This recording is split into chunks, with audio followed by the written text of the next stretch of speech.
Hello friends, I am Balwant Singh, Assistant Professor in the Department of Electronics and Communication Engineering in IMS Engineering College, Ghaziabad, affiliated with Dr. APJ Abdul Kalam University, that is AKTU, Lucknow. And today we will discuss about the standards signal. In the last lectures, we had discussed about basic concept of the signals and some types of the signal, that is even signal, odd signal, periodic, non-periodic signal. In this lecture, we will discuss about the standard signal. First of all, we will see about the continuous time complex exponential sinusoidal signal. आगे से continuous time के लिए we will use CT. It's mean आगे के लिए हमारा continuous time के लिए हम ये यूज़ करेंगे to save the space and time also. यहाँ पे आपका continuous time complex exponential signal is mathematically represented by x t equals to c e की power alpha t, where c and alpha are general complex number. अब c and alpha की values different values पे हम इसको categorize करेंगे, जिसमें आपका first is known as real exponential signal. For the real exponential signal, you can put the value of C and A as a real. Okay. In this figure, in the first figure, you can see that if the A is positive, the signal is rising as the time is increasing. So, it is known as rising exponential or growing exponential. This is known as rising exponential.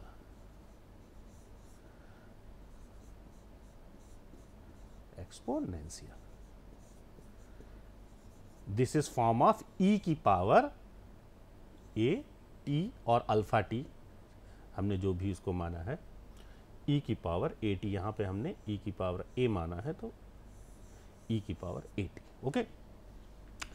So, it's mean if the value of a in this equation x t is equals to e की power 80 और alpha T हमने यहाँ पे 80 माना है, तो अगर a की वैल्यू 0 होगा तो rising exponential, and if a is less than 0 means negative value के लिए अब देखिए क्या हो जाएगा हमारा x t इक्वल्स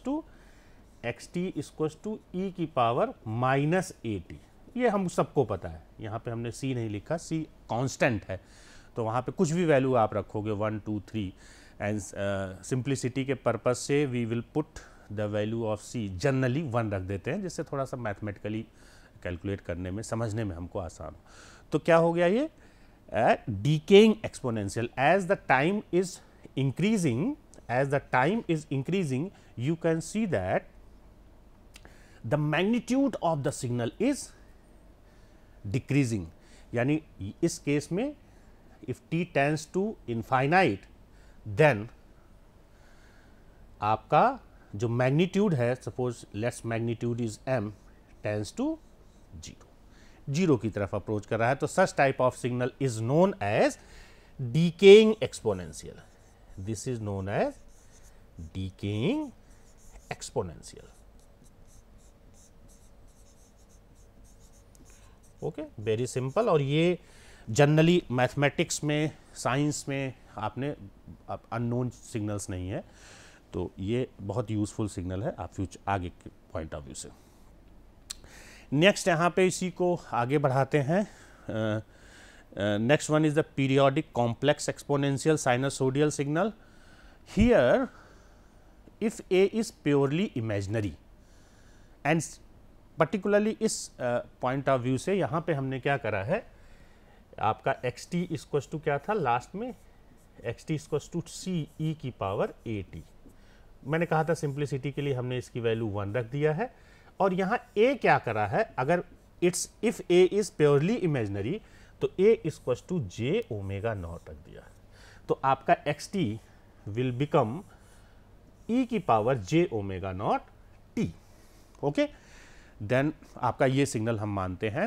एंड अब अगर आप नाम ये दे रहे हो periodic complex exponential sinusoidal signal, अगर आपका एक्स टी पर्टिकुलरली इस x t equals to e की power j omega not t, if this is the periodic, तो पीरियोडिसिटी प्रॉपर्टी इसको फॉलो करना चाहिए.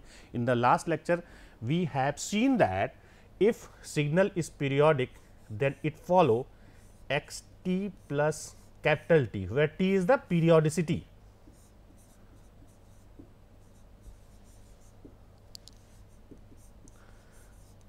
Follow x t plus t equals to x t.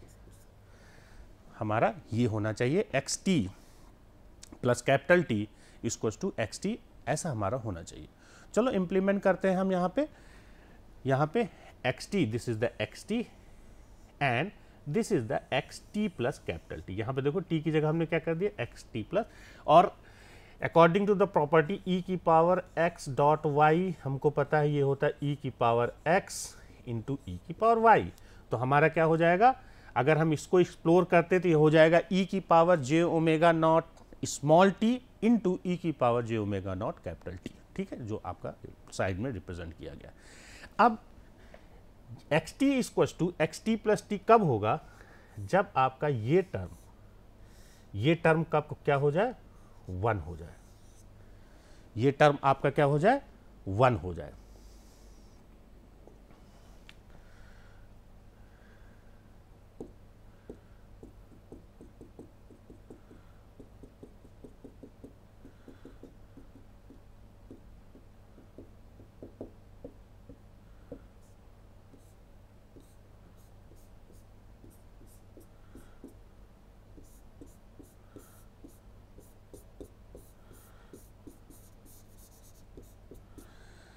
Let's see, ये term आपका 1 हो जाए. अब ये 1 होने के लिए आपके पास 2 कंडीशंस हैं. कब ये 1 हो सकता है, ई की पावर 0 हो जाए तो ये 1 हो जाएगा. और ये 0 होने के लिए आपका जे, तो चलिए ये इमेजिनरी एक्सिस को रिप्रेजेंट करता है, या इमेजिनरी प्योरली इमेजिनरी पॉइंट के लिए जे रखते हैं. आपका या तो ओमेगा नॉट टी 0 हो जाए या तो कैपिटल टी 0 हो जाए. अब देखो, if omega naught 0 equals to 0 then x t equals to क्या हो जाएगा, 1 हो जाएगा. बिल्कुल सही है. इसका मतलब ये है which is periodic for any value of capital T. पहला बात तो ये हो गई. नेक्स्ट, जब आपका omega naught is not equals to 0 देन the fundamental period t naught of xt, that is the smallest positive value for of capital T for which capital T naught, यानी आपकी ये वैल्यू, इस वैल्यू के लिए capital T not fundamental period, इस period के लिए आपका जो सिग्नल है x t equals to e की power j omega not T will be periodic. Okay, so the signal e की power j omega naught t and e की power minus j omega naught t have the same fundamental period. अब देखो यहाँ पे ये statement कहा गया है, ये और e की power minus j omega naught t have same fundamental period because in this condition there is a mod omega naught. ठीक है, तो आपका एक्सपोनेंशियल, राइजिंग एक्सपोनेंशियल यानी e की power j omega not t and e की power minus j omega not t both have the same fundamental period. Next, sinusoidal signal. Sinusoidal signal के बारे में हम यहाँ देख लेते हैं. A signal closely related to the periodic complex exponential signal is the sinusoidal signal, and mathematically we can see that if x t equals to, यहाँ sign भी हम लिख सकते थे, कॉस हमने लिया, a cos omega not t plus five, ये आपका फेज शिफ्ट रिप्रेजेंट करता है. This is the standard representation of cos signal. A representing the magnitude, ये आपका मैग्नीट्यूड होता है. दिस रिप्रेजेंटिंग एंगल, और ये आपका क्या होता है, फेज शिफ्ट या फेज के लिए, है ना.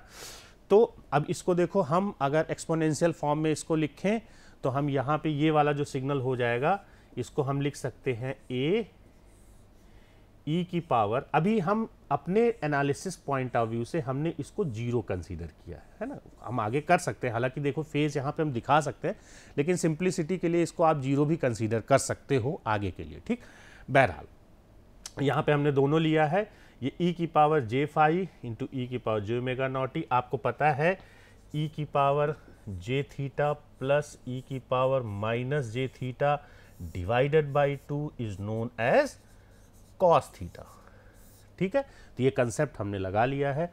And after the applying mathematics, अगर हम इसका ग्राफिकल रिप्रेजेंटेशन देखें तो यहाँ पे जनरली हम इसको एनालिसिस कई बुक्स में आप देखेंगे कि इसको जीरो माना गया है, पर यहाँ पे हमने कंसीडर किया है, यहाँ पे देखो थोड़ा फेज शिफ्ट भी दिखाया गया। जनरली हम कहाँ से शुरुआत करते हैं इसकी वैल्यू, यहाँ से, है ना, लेकिन यहाँ पे थोड़ा सा फेज शिफ्ट दिखाया दिया गया, ये फेज शिफ्ट है, ये सिग्नल थोड़ा फेज शिफ्ट, चलो कोई बात नहीं। तो यहाँ पे देखो इसका मैग्नीट्यूड ए है, आप ध्यान से देखेंगे तो आपका एक पीरियड यहाँ से लेके यहाँ तक के बीच में कंप्लीट हो रहा है, that is known as t not equals to 2 pi by omega, okay, this is the zero and this is the t axis, this is the your basic sinusoidal signal.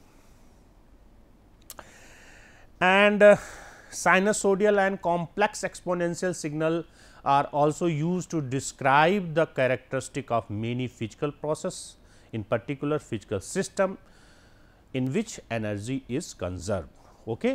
इसीलिए हम जनरली आप देखते होंगे sine wave को, sine wave ऐसे mathematics, ऐसे mathematical example solve करते हैं, बिकॉज यहाँ पे आपका बहुत इंपॉर्टेंट रखता है, आगे जब एप्लीकेशन बेस्ड पे हम बातें करेंगे तो। And for the example, the natural response of LC circuit is sinusoidal, and the simple harmonic motion of the mechanical system consisting of a mass connected by a spring to the stationary support is another example, and the acoustic pressure variation corresponding to the signal musical tone are also sinusoidal signal. तो ये आप देख सकते हैं application based पे साइनसोडियल कितना important है हमारे डेली लाइफ के लिए। बात को हम आगे बढ़ाते हैं उसी, and next is the general complex exponential signal. General complex exponential signal can be expressed and interpreted terms of two causes. First one is the real exponential signal and second one is the periodic complex exponential signal, okay? तो यहाँ पे दो type का हम real exponential and periodic complex exponential signal. To better understand, consider a complex exponential signal that is c e की power a t, where c expressed in polar and a is rectangular form. तो polar form और rectangular form में हमको represent करना सी को, तो standard अगर हम पोलर फॉर्म में है तो सी में be represent mod c e की power j theta, and r अगर आपका रेक्टेंगुलर फॉर्म है तो आपका a equals to r plus j omega not, ये आपका रेक्टेंगुलर फॉर्म है। अभी मैथमेटिकल एनालिसिस के लिए हमने सी और ए को, सी को पोलर और ए को रेक्टेंगुलर फॉर्म में रखा है। अब हमने जो लास्ट में मॉड सी, सी की जगह हमने मॉड सी ई की पावर जे थीटा और ए की जगह हमने r plus j omega naught put कर दिया है। सिंपल मैथमेटिक्स से हमने ऑब्जर्व किया और इसका मैथमेटिक्स निकाला, then you can see that this will become this one, means this is equals to mod c e की पावर r t into e की power j omega naught t plus theta, and if we explore this one in the cos and sin term, क्योंकि हमको पता है कि हमारा e की पावर j थीटा का फार्मूला हमको पता है cos theta plus j sin theta होता है, वही का फार्मूला हमने इसमें यूज़ किया है। सो हम इसका जो फाइनल एक्सप्रेशन आ जाएगा वो मॉड सी ई की power r t cos omega not t plus theta plus j mod c e की power r t sine omega not t plus theta. अब यहाँ पे हम क्या करेंगे, आर की अलग अलग वैल्यूज़ रखेंगे और देखेंगे किस टाइप का सिग्नल आपका जनरेट होता है।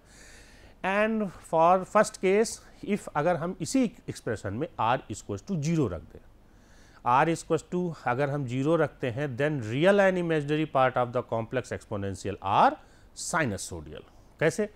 अगर हमने r इक्वल टू 0 रख दिया तो हमारा एक्सप्रेशन क्या बनेगा, मॉड c e की, ये 0 का मतलब 1 हो जाएगा, and this will become cos omega not t plus theta plus j mod c sine omega not t plus theta. Okay, ऐसा होगा तो this will become an imaginary part of the complex exponential signals are sinusoidal for r equal to 0। Second case हम अगर यहाँ पे देखें, यहाँ पे थोड़ा सा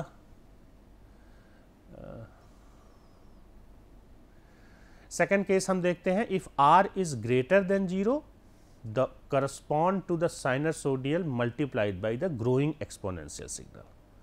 ठीक है, ग्रोइंग एक्सपोनेंशियल सिग्नल, यानी कि अगर r इज ग्रेटर देन 0 है, r इज ग्रेटर देन 0 है, तो इसका मतलब e की पावर rt में अगर आपका r इज ग्रेटर देन 0 है, इसका मतलब ये क्या होगा, दिस विल रिप्रेजेंट, जैसे हमने पहले वाले में पढ़ा था, राइजिंग एक्सपोनेंशियल,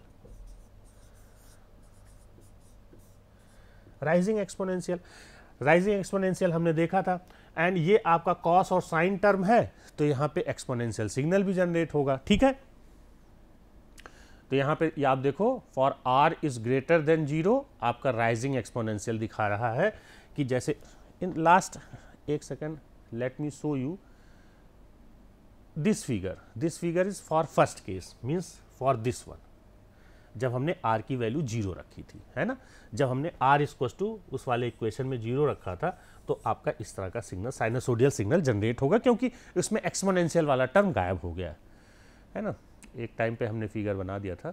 नेक्स्ट यहाँ पे दूसरा, rising exponential correspond to sinusoidal signal multiplied by growing और राइजिंग एक्सपोनेंशियल। ये देखो, एक तो this wave form is representing sinusoidal nature, okay, this is representing sinusoidal nature, and you can also observe in this figure that as the time is increases, magnitude is also increases. So this signal have two nature, first one is the sinusoidal and second is the rising exponential.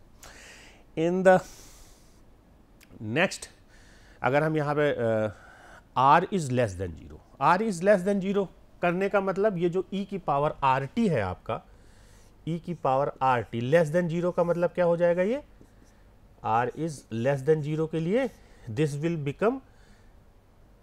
Will become decaying exponential.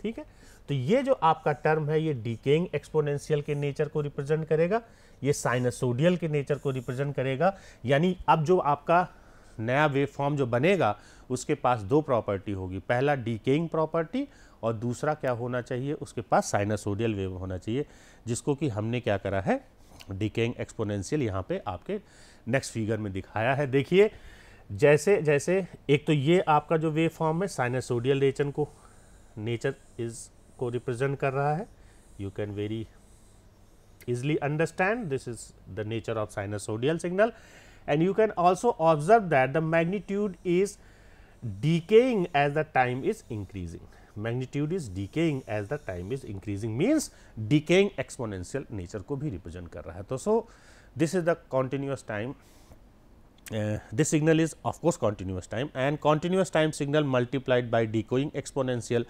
are commonly referred as damped signal, damped signal.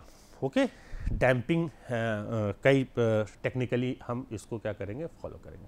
Similarly अब यहाँ पे अभी तक हमने continuous time signal के बारे में बात किया था। नेक्स्ट हम सिमिलरली हम समझ सकते हैं कि आपका कॉम्प्लेक्स एक्सपोनेंशियल सिग्नल भी ऐसे ही होगा। यहाँ पे हमने क्या करा है, एक्स एन इक्वल टू सी की पावर अल्फ़ा एन, एन आपका इंस्टेंट होते हैं। यहाँ पे एक्स एन इक्वल टू सी की पावर सी इंटू ई की पावर बीटा एन, हमने अल्फ़ा यानी ई की पावर बीटा को हमने अल्फ़ा रिप्रेजेंट किया। इस सिग्नल में सी एंड अल्फ़ा आर कांस्टेंट, जैसे हमने पहले वाले में माना था। तो सिंपल सी बात है, तो आप ये समझ सकते हो, if alpha is greater than 1, alpha is greater than 1। देखो, अगर हमने यहाँ पे ये वैल्यू पुट करेंगे तो हो जाएगा सी अल्फ़ा की पावर 1। इसकी वैल्यू ग्रेटर देन 1, हम मान लेते हैं 2 है, इसको हमने मान लिया एग्जाम्पल के लिए 1 है और इसकी वैल्यू क्या है 2 है, तो 2 की पावर n, तो देखो 2 की पावर n का n की वैल्यू क्या होती है 0 1 2 3 4, तो ये हो जाएगा पहला 2 की पावर 0 का मतलब 1, 2 की पावर 1 का मतलब 2, सॉरी सेकंड वैल्यू जो जनरेट होगी 2 की पावर 2 का मतलब 4, देन 8, देन 16, देन 32। मीन्स देखो डीके हो रहा है, सॉरी राइज हो रहा है, एक्सपोनेंशियली राइज हो रहा है, फिर 32 के बाद 64, so that's why this is the rising discrete time rising exponential signal. Similarly second में हमने अल्फा की वैल्यू 0 से लेके 1 के बीच में रखा है, सपोज करो हमने 1/2 रख दिया है, 1/2 की पावर n हम समझ सकते हैं पहला 1 आएगा, दूसरा क्या आ जाएगा 1/2 आएगा, फिर 1/4 आएगा, फिर 1/8 आएगा एंड 1/16 आएगा। तो आप जैसे जैसे देखो, आप जैसे जैसे n की वैल्यू इंक्रीज कर रहे हो आपका मैग्नीट्यूड रिड्यूस हो रहा है, 1/2, 1/4, 1/8 एंड सिमिलरली आप समझ सकते हो if less than -1 you can observe such type of signal will generate, and for the value of alpha between -1 and alpha -1 and 0 this type of signal will generate, and you can mathematically verify this thing. Discrete time sinusoidal signal, यहाँ पे simple हमने जैसे हमने continuous time के लिए represent किया था, similarly वही कंसेप्ट यहाँ पे भी लगेगा। सपोज करते हैं एक्स एन इक्वल्स टू, पहले हमने माना है x n equals to c into e की पावर बीटा एन, सपोज करते हैं x n equals to j omega not, क्यों बीटा इक्वल्स टू हमने मान लिया j omega not, imaginary part समझने के लिए, तो हमने कॉस सिग्नल यहाँ पे रिप्रेजेंट, दूसरा हम ये इससे भी समझ सकते हैं s n x n equals to a cos omega naught n plus phi, and for information the signal xn is equals to e की power j omega naught n and xn is equals to a cos omega naught n plus phi are discrete signal with infinite total energy and finite average power. In the last lectures हमने बात किया था कि the periodic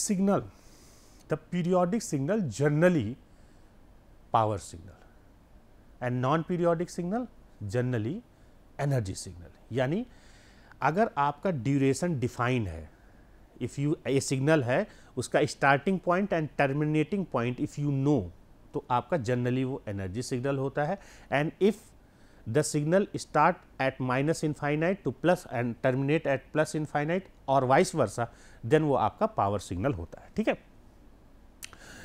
put the some values you can see such type of sinusoidal will generate, this you can observe. And next let's see similarly as a continuous time signal, यहाँ पे हम देखते हैं जनरल कॉम्प्लेक्स एक्सपोनेंशियल सिग्नल देखते हैं, जैसे हमने उसमें r की वैल्यू रखी थी, यहाँ पे हमने मॉड अल्फा की वैल्यू 1 रखी, लेस देन 1 रखेंगे, ग्रेटर देन 1 रखेंगे, and we can see that such type of signal will be generated. That the first one is discrete time rising exponential sinusoidal signal, and second figure is decaying exponential sinusoidal signal. Of course, this is the discrete time signal.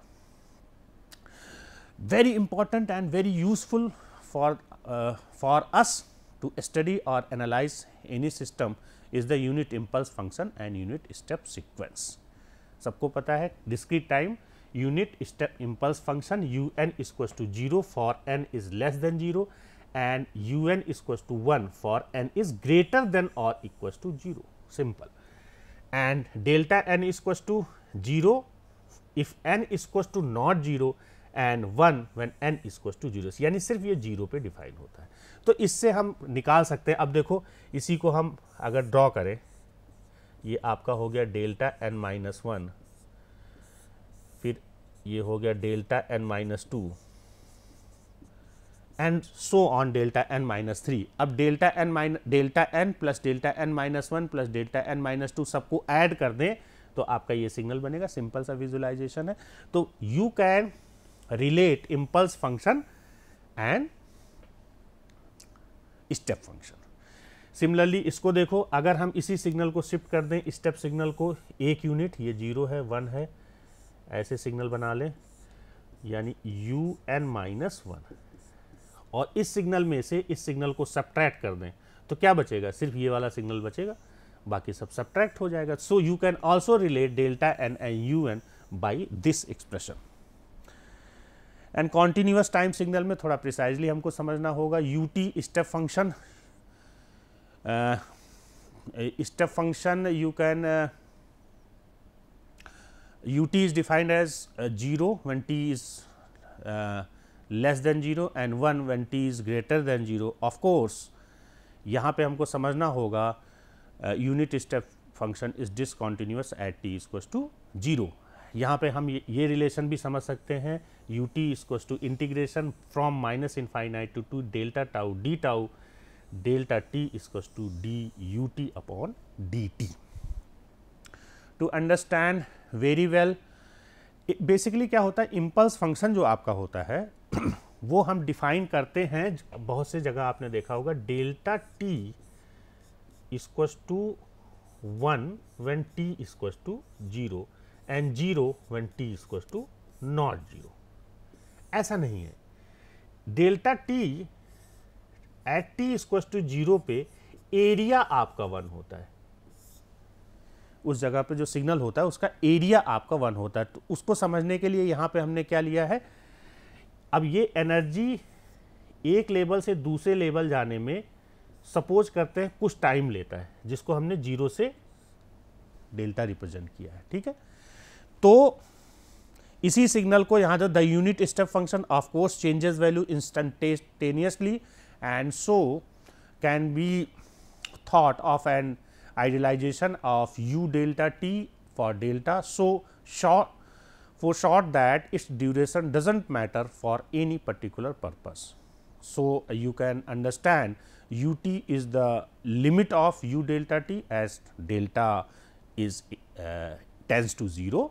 So delta you can write by this equation, and as delta tends to 0, जो आपका impulse notation है becomes to narrower and higher, maintaining the area by this equation. Means if you are reducing the width और आपको area maintain करना है 1, इसको आप reduce कर रहे हो, तो जाहिर सी बात है मेंटेन अगर आपको एरिया 1 करना है तो इसकी लेंथ आपकी क्या होगी, इंक्रीज होगी. That's why more generally a scaled impulse k delta t will have an area k, and so integration minus infinite to t k delta tau d tau equals to KUT generally जो हम define करते हैं. पर हमको conceptually ये समझना है, this one representing the area of the signal at instant 0. So this is the example. इसको हम क्या कर सकते हैं, दिस इज द xt है आपका, this one is the xt and this is the d by dt xt. तो ये प्रैक्टिस के लिए हम यहाँ पे आपको छोड़ देते हैं. इस सिग्नल को स्टेप फंक्शन में आप ब्रेक करना, स्टेप फंक्शन में ब्रेक कर लेना. मीन्स अगर मैं पर्टिकुलर इसकी बात करता हूँ, सिर्फ इसकी बात करता हूँ, तो एक मैं हिंट दे रहा हूँ आपको, ये हो जाएगा आपका 2ut minus 1 minus ut minus 2. Similarly आपको पूरा करना, तो ये सिग्नल निकल आएगा. सिमिलरली आप इसके लिए कर लेना, फिर इसके लिए, फिर ut को जो हमने इम्पल्स फंक्शन और स्टेप फंक्शन में उसको डिफरेंशिएट करोगे तो सारी सी बात है, स्टेप फंक्शन का इंटीग्रेशन डिफरेंशिएशन आपका इम्पल्स फंक्शन आता है. तो this is for your practice. Okay, thank you very much.